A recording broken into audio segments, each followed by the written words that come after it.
আজকে আমরা যে বিষয়টা নিয়ে আলোচনা করব সেটা হচ্ছেই আমাদের সমাজের একটা বিরাট সংখ্যক মানুষের ধারণা হচ্ছে যে নেক আমলের সুবিধা, আল্লাহ তাআলার হুকুম মানলে, আল্লাহর আদেশ মানলে তার সুবিধা শুধুই আখিরাতে ভোগ করা হয়।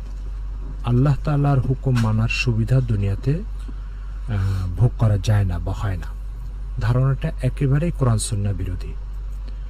পবিত্র কোরআন মজিদে সূরা নূহের মধ্যে আল্লাহ পাক এক জায়গায় বলছেন যে ইস্তাগফিরু রাব্বাকুম ইন্নাহু কানা গফফারা ইউরসিলিস সামা আলাইকুম মিদরার ওয়া ইউমদিদকুম বিআমওয়ালি ওয়া বানিন ওয়া ইয়াজআল লাকুম জান্নাতি ওয়া ইয়াজআল লাকুম আনহারা। হযরত নূহ আলাইহিস সালাম তার জাতিকে বলছেন, তোমরা তোমাদের প্রভুর কাছে ক্ষমা চাও। ইস্তাগফিরু রাব্বাকুম ইন্নাহু কানা গফফারা, তিনি ক্ষমাশীল, ক্ষমা করে থাকেন।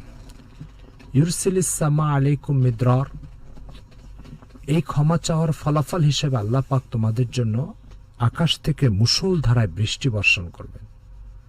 অয়ুমদিদকুম বিআমওয়ালি ওয়া বানিন, এবং তিনি তোমাদেরকে সন্তান দ্বারা এবং সম্পদ দ্বারা সমৃদ্ধ করে দিবেন। এরপরে তোমাদের জন্য বাগিচা, ফসলাদি উদিত করবেন।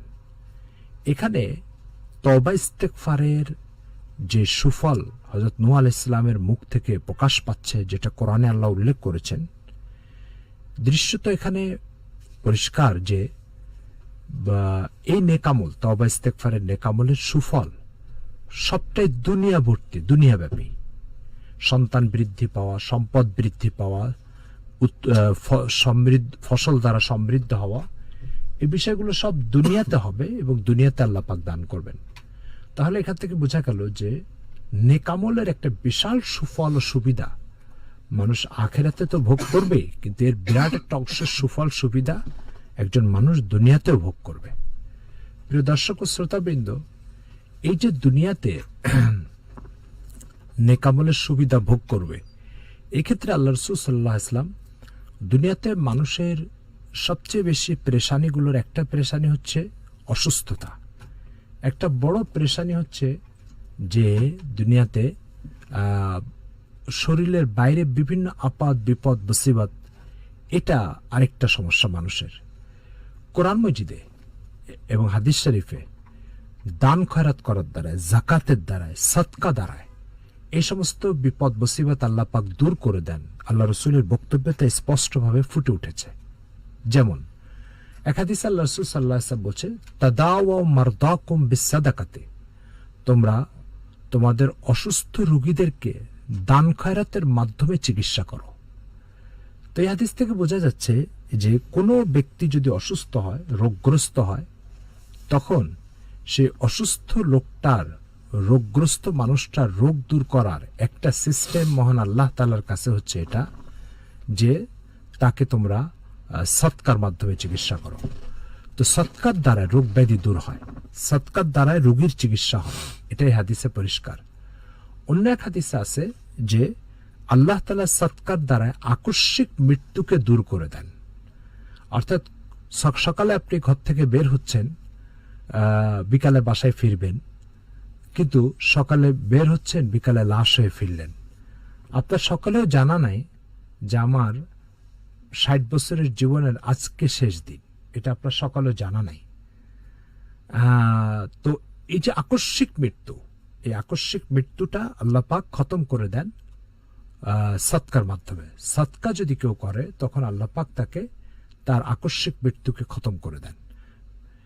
তো আকস্মিক মৃত্যুর একটা কুফল হচ্ছে যে আকস্মিক মৃত্যুর দ্বারা ব্যক্তির তওবার সুযোগ হয় না, আল্লাহ তাআলার কাছে ক্ষমা চাওয়া, অনুতপ্তর সুযোগ হয় না। তো এই জন্য আকস্মিক মৃত্যুটা ব্যক্তির আখিরাতের জীবনের জন্য ক্ষতিকারক। তো এই জন্য ব্যক্তি আকস্মিক মৃত্যু থেকে রক্ষা পাওয়ার একটা ব্যবস্থা হচ্ছে আল্লাহ পাকের বক্তব্য, আল্লাহ রাসূলের বক্তব্য অনুযায়ী সদকা। তার অর্থ হচ্ছে আপনি যদি গরিবের পেরেশানি দূর করেন, তা আল্লাহ পাক আপনাকে আকস্মিক মৃত্যুর পেরেশানি থেকে রক্ষা করবেন। প্রিয় দর্শক ও শ্রোতাবৃন্দ, এর পরে যে বিষয়টা, সেটা হচ্ছে হাদিস শরীফে আছে, আল্লাহ রাসূল বলেছেন সাল্লাল্লাহু আলাইহি সাল্লাম, আস-সাদাকাতু তাদফাউল বালা, সদকা বিপদ আপদ মুসিবতকে দূর করে দেয়। সুতরাং প্রতিনিয়ত কিছু সৎকা জারি রাখা প্রতিনিয়ত বিপদ আপদ থেকে মুক্ত হওয়ার জন্য প্রয়োজন, দরকার। সেই জন্য যাদের উপরে জাকাত ফরজ হয়েছে তারা যদি জাকাত আদায় না করেন তাহলে আপনার উপরে পেরেশানি চলতে থাকবে। আর জাকাত আদায় করলে গরিবের পেরেশানি আপনি দূর করলেন, আল্লাহ আপনার পেরেশানি দূর করে দিবে। প্রিয় দর্শক ও শ্রোতাবৃন্দ, এরপর আরেকটা বিষয় আছে। সে বিষয়টা হচ্ছে হাদিস শরীফের বক্তব্য অনুযায়ী বোঝা যায় যে আল্লাহ তাআলা কোনো ব্যক্তির সম্পদ দ্বারা যদি গরিব অসহায় মানুষের উপকার হয় তখন আল্লাহ তাআলার রহমত বরকতের দরজা তার জন্য খুলে যায়, দুনিয়াতেও আখিরাতেও। তো আজকের এই হাদিসগুলো থেকে আমরা যে বার্তাটা আমাদের শ্রোতাবৃন্দকে দিতে চাচ্ছি সে বার্তাটা হচ্ছেই যে মানুষের দুনিয়াবী পেরেশানি, অসুস্থতা, রোগ ব্যাধি, ঝামেলা, এগুলো সবকিছু দূর হওয়াটা নির্ভর করে নিয়মিত সদকা জারি রাখার মাধ্যমে। তো এই জন্য আমরা আমাদের জাকাত ফিতরা যেগুলো ফরজ ও ওয়াজিব এগুলো তো অবশ্যই আদায় করব, কিছু নফল সদকা সবসময় করতে থাকব। আর গরিব অসহায় মানুষেরা আল্লাহ তাআলার কাছে বড় একটা পরীক্ষার বিষয়। অর্থাৎ এদের হক রক্ষা করা, এদেরকে খুশি করতে পারা, এদের মুখে হাসি ফোটানোর চেষ্টা করা, এটা আল্লাহ তাআলার কাছে মস্ত বড় একটা নেক আমল বলে বিবেচিত। স্বয়ং আল্লাহ নিজেও এটা করেন। তো এটা বলেছে আপনাদেরকে যে একজন লোক রোজা রাখলো না, কিন্তু সে মিসকিনকে দুবেলা খানা খাওয়াই দিল। 80 বছর বয়স, আগামীতে সুস্থ হয়ে রোজা রাখার সম্ভাবনা নাই। তো সে ব্যক্তি যদি তার রোজা না রেখে মিসকিনকে 2 বেলা খানা খাওয়াই দেয়, তো আল্লাহ তাআলা বলছেন আমার যে রোজার হক তার উপর অপরিহার্য, বা রোজা যে পাওনা আছে পাওনা স্থগিত হয়ে যাবে। প্রিয় দর্শক শ্রোতাবৃন্দ, এখান থেকে পরিষ্কার যে বিষয়টা বোঝা যায় সেটা হচ্ছে আল্লাহ পাক তার হক ছেড়ে দিচ্ছেন যে গরিবের হক রক্ষা করবে তার জন্য। তো সেই জন্য আসুন গরিবের মুখে হাসি ফুটানো। আর এটা তো কোরআন স্পষ্ট নিষেধ আসছে, আম্মা সাইলা ফালা তানহার, গরিবকে কখনো ধমকি দিও না, ভিক্ষুককে কখনো ধমকি দিও না। সুতরাং এখান থেকে আপনার আমার জন্য যেটা প্রমাণিত বা বোঝা যায় বা যেটা আমরা উপলব্ধি করতে পারছি সেটা হচ্ছে যে দান খয়রাত এটা আমার স্বার্থেই করা দরকার, গরিবের স্বার্থে না, আমাকে দুনিয়াবী পেরেশানির থেকে বাঁচানোর জন্য। তো মূল যে কথা আমাদের আলোচনা ছিল যে আমরা অনেকে মনে করি নেকামল দ্বারা শুধু আখেরাতে ফায়দা পাওয়া যায়, না, এটা ভুল কথা। নেকামল দ্বারা দুনিয়াতেও প্রচুর পরিমাণে ফায়দা পাওয়া যায়। দুনিয়াতে প্রচুর পরিমাণে অর্থ সম্পদ, গ্রহণযোগ্যতা, মানুষের কাছে সম্মান, এগুলোর এটা বিরাট অংশ নির্ভর করে দান খয়রাত ও সৎকার উপরে। আর আখিরাতের ফায়দা বা সওয়াব তো আছেই। হাদিস শরীফে আসছে কিয়ামতের দিন 7 ব্যক্তিকে আল্লাহ পাক আরশের নিচে জায়গা করে দিবেন।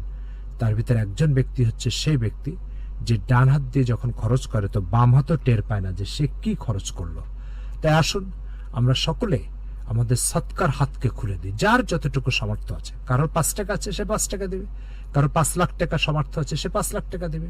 তো এই জন্য সবসময় গরিব দুঃখী অসহায় মানুষদেরকে 2, 4, 10 টাকা, 20 টাকা, 50 টাকা দেওয়া এটা জারি রাখেন। আল্লাহ আপনার মুসিবতকে আপনার কাঁধ থেকে উঠিয়ে দিবেন। আশা করি বিষয়টা আমরা বোঝার চেষ্টা করেছি, মানার চেষ্টাও করব ইনশাআল্লাহ। এটার দ্বারা আল্লাহ তাআলা দুনিয়া এবং আখিরাত আমাদেরকে আলোকিত করবেন।